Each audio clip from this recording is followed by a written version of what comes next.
Good morning বন্ধুরা, welcome back to my channel. আমি পূজা। আশা করি তোমরা সবাই খুব ভালো আছো, সুস্থ আছো, আর আমিও খুব ভালো আছি। তো তোমাদেরকে পরশুদিন দেখিয়েছিলাম আমার এই বরবটি গাছগুলো কত বড় হয়েছিল, আর আজকে দেখো দুদিন পরে দেখাচ্ছি কত বড় হয়ে গেছে। তো বুঝতেই পারছো বরবটি গাছ কত তাড়াতাড়ি বেড়ে যায়। আমি অ্যাকচুয়ালি প্রথমবার দেখলাম যে এত তাড়াতাড়ি বরবটি গাছ বেড়ে যায়। সকালে ঘুম থেকে উঠে ফ্রেশ হয়ে ব্রাশ করে ড্রেসটা চেঞ্জ করে সোজা চলে এসেছি আমার মিনি বাগানে।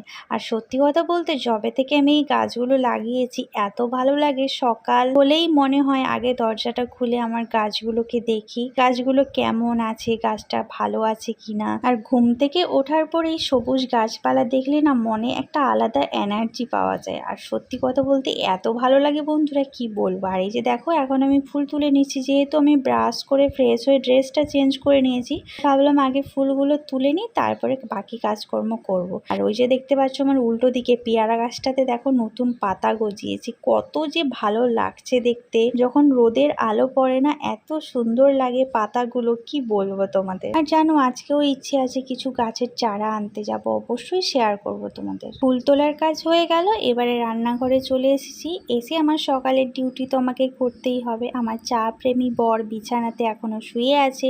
চাটা নিয়ে গিয়ে না বেডটি দিলে কি আমার বর বিছানা থেকে উঠবে, তাই আমি এখন চাটা করেই নিলাম। বলতে বলতে চাও হয়ে গেল, এবারে কাপ আর প্লেট সাজিয়ে নিলাম, চাটা এবারে ঢেলে নেব। আর জানো তো বন্ধুরা, চা এক সাইডে বসিয়ে তার এক সাইডে আমি ভাত বসিয়ে দিয়েছিলাম। ভাত এক সাইডে বসিয়েছি, আর এক সাইডে যেন কি বসিয়েছি আমার এখন মনে পড়ছে না। তো চলো আমি তোমাদেরকে পরে দেখাচ্ছি। এই যে দেখতে পাচ্ছ ভাতটা বসিয়ে দিয়েছি, চা খেতে খেতে ভাতটা আশা করি হয়েই যাবে। গুড, চলো তুমি হেঁটে হেঁটে চলো। Good morning, good morning everyone, welcome back to my channel. আমি পূজা। আশা করি তোমরা সবাই খুব ভালো আছো, সুস্থ আছো। আর এই যে দেখো আজকে সানডে, সকালবেলা উঠে চা করলাম, ঘরটা ঝাড় দিয়েছি, ব্রাশ করেছি, ফ্রেশ হয়েছি, চা করলাম, তার সাথে ভাতটাও বসিয়ে দিলাম। তারপরে সকালে ডিম সেদ্ধ খাওয়া হবে, তার জন্য ডিম সেদ্ধটাও বসিয়ে দিয়েছি। তো এদিকে চাটা খেতে খেতে আশা করি ওদিকে ডিম সেদ্ধটাও হয়ে যাবে, ভাতটা কিছুটা হয়ে যাবে। ভাতে জল গরম হয়ে গেছিলো, চাল দিয়ে চলে এসেছি।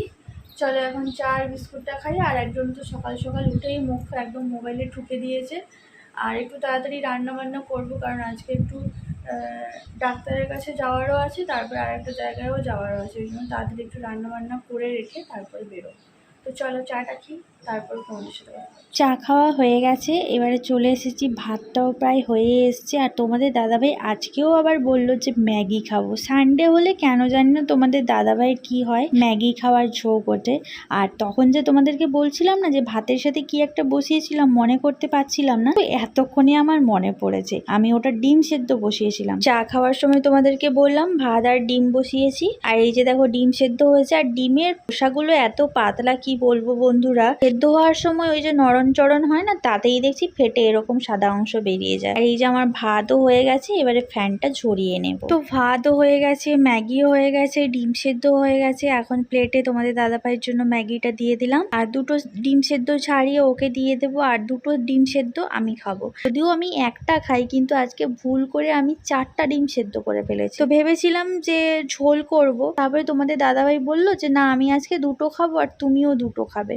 তো সেই জন্য আমি শুধু দুটো ডিম সেদ্ধ খাবো, আমি ম্যাগি খাবো না, কারণ সকালে চায়ের সাথে আমি বিস্কিট খেয়েছিলাম, আমার আর ভালো লাগছে না। আর এত সকাল সকাল আমার না খুব একটা খিদে পায়ও না, আর খেতে ইচ্ছে করে না। এখন কত 8:30 মতো বাজে।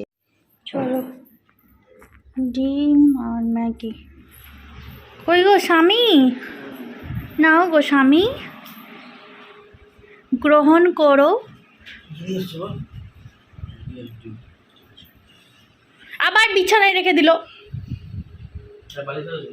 বালিশ কেন দেবো, হাতে নিয়ে খেতে পারো না, খাবার টেবিলে যাও। আবার বালিশের ওপরে কে রেখে খায় ভাই।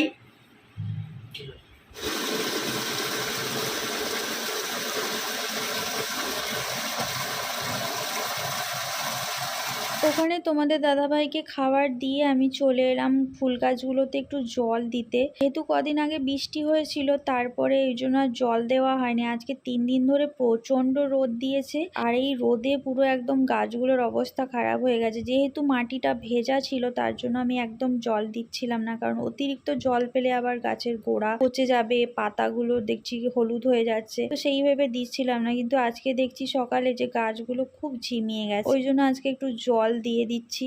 আর যা ওয়েদার, গ্রীষ্মকাল, বর্ষাকাল, শরৎকাল বোঝাই যাচ্ছে না। মানে এই ওয়েদারে না সত্যি মানুষ থাকতে পারছে না, গাছপালা কি করে বাঁচবে।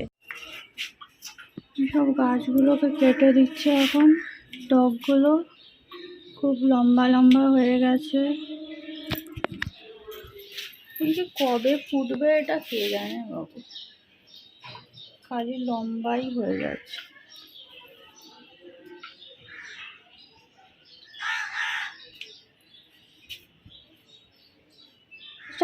কি কাটবে? জবা গাছের কিছু কাটার মতো আছে?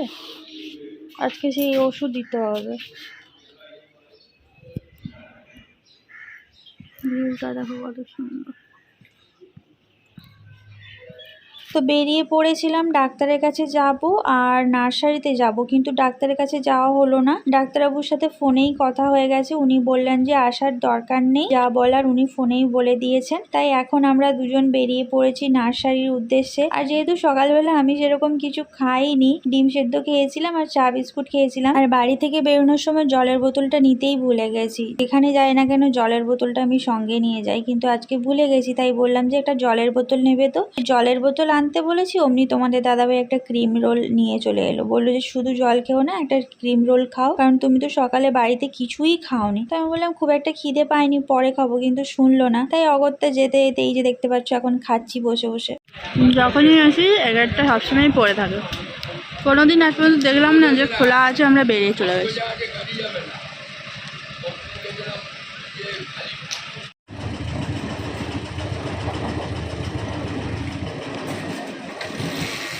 বলতে বলতে আমরা নার্সারিতে চলে এসেছি, আর নার্সারিতে ঢুকেই দেখো আমার এই পিটকি পিটকি চারাগুলোর দিকে নজর পড়ে গেছে। আর এই চারাগুলো কি চারা বলো তো বন্ধুরা? আশা করি অনেকেই চিনতে পেরে গেছো, কিন্তু আমি না প্রথমে চিনতে পারছিলাম না। এগুলো হচ্ছে বেগুন চারা আছে, লঙ্কা চারা আছে, টমেটো চারা আছে, তারপরে চন্দ্রমল্লিকার চারাও আছে, কিছু ডালিয়ার চারাও আছে, অনেক ধরনের ছোট ছোট চারা আছে। তারপরে তো এখানটা কিছু ইনডোর প্ল্যান্ট আছে। তো আজকে আমি অনেক গাছই নেব। আর এই যে দেখো অ্যাডেনিয়ামের চারাটা বেশ সুন্দর, আমার খুব পছন্দ হয়েছে। আরো অনেক সুন্দর সুন্দর চারা আছে, তোমাদের সাথে শেয়ার করবো। আর এগুলো কি বলো তো, প্রথম ভেবেছিলাম মূলো শাক, তারপর জানলাম যে এটা হচ্ছে জারবেরা।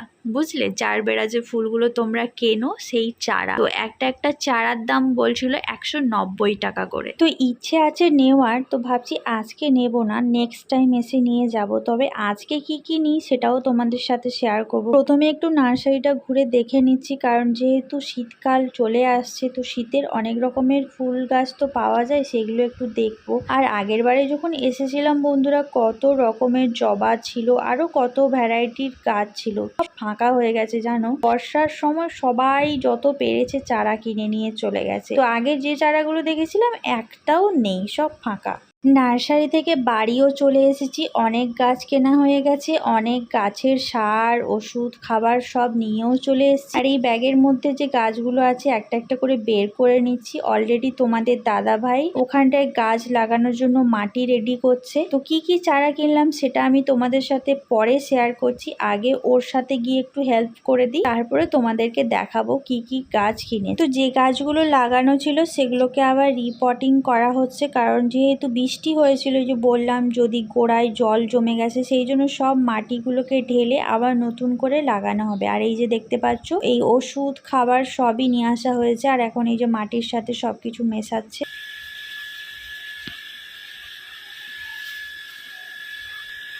এটাও নিমখোল। এই যে সব টবগুলো খালি করা হয়েছে, মাটিগুলোকে আবার নতুন করে আবার দেওয়া হবে। এই যে সার ওষুধ নিয়ে এসছে। এটা কি দিচ্ছ গো? হ্যাঁ, ভার্মি। ওদিকে আরো দুটো প্যাকেট আছে।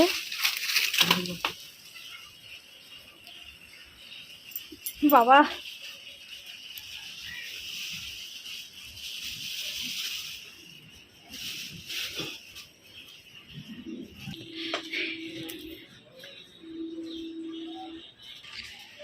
যে গাছগুলো সব তুলে রাখা হয়েছে। চলো এদিকে এগুলো পরিষ্কার করি,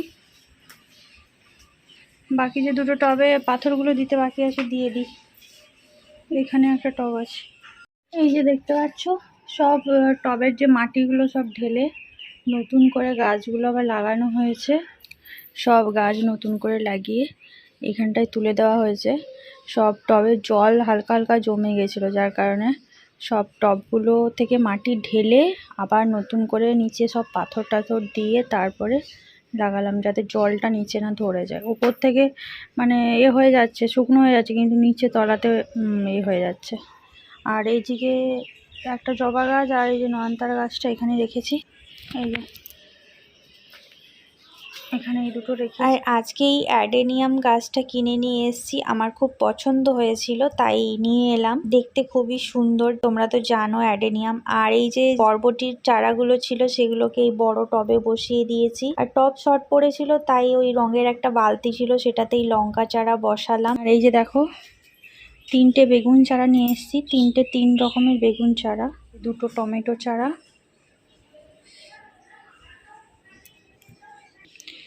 একটা কাঠি আটকে দিলাম, না হলে হিলে যাচ্ছিল। ওখানে তো দেখতেই পেলে অ্যাডেনিয়ামের চারাটা আছে, বেগুন চারা আর টমেটো চারা। আর এই যে দেখো লাকি বাম্বুটা, এটা একদম 3 স্টেপ লাকি বাম্বু নিয়ে এসেছি, 350 টাকা নিয়েছে। আর এটা হচ্ছে পিঙ্ক লিপস্টিক, এটা দেখতে খুব সুন্দর লাগছিল। একটা মানি প্ল্যান্ট, একটা স্নেক প্ল্যান্ট, আর এটা হচ্ছে জেড প্ল্যান্ট। তো আজকে এই ইনডোর প্ল্যান্ট গুলোই নিয়ে এসেছি, ইচ্ছা আছে আরো পরে কিছু গাছ নিয়ে আসবো। এই কয়েকটা গাছ আর সার ওষুধ গাছের খাবার সবকিছু করে প্রায় 1500 টাকা মতো খরচা হয়ে গেছে। এটাই তো নিয়ে নিয়েছে 350 টাকা লাকি বাম্বুটা। এই হচ্ছে অবস্থা। আমার চারপাশটা কত সুন্দর সবুজ সবুজ লাগছে, বেশ ভালো লাগছে। সব টবগুলোতে সাজিয়ে দিয়েছি, আর এগুলো এখন এরকম টবেই থাকবে।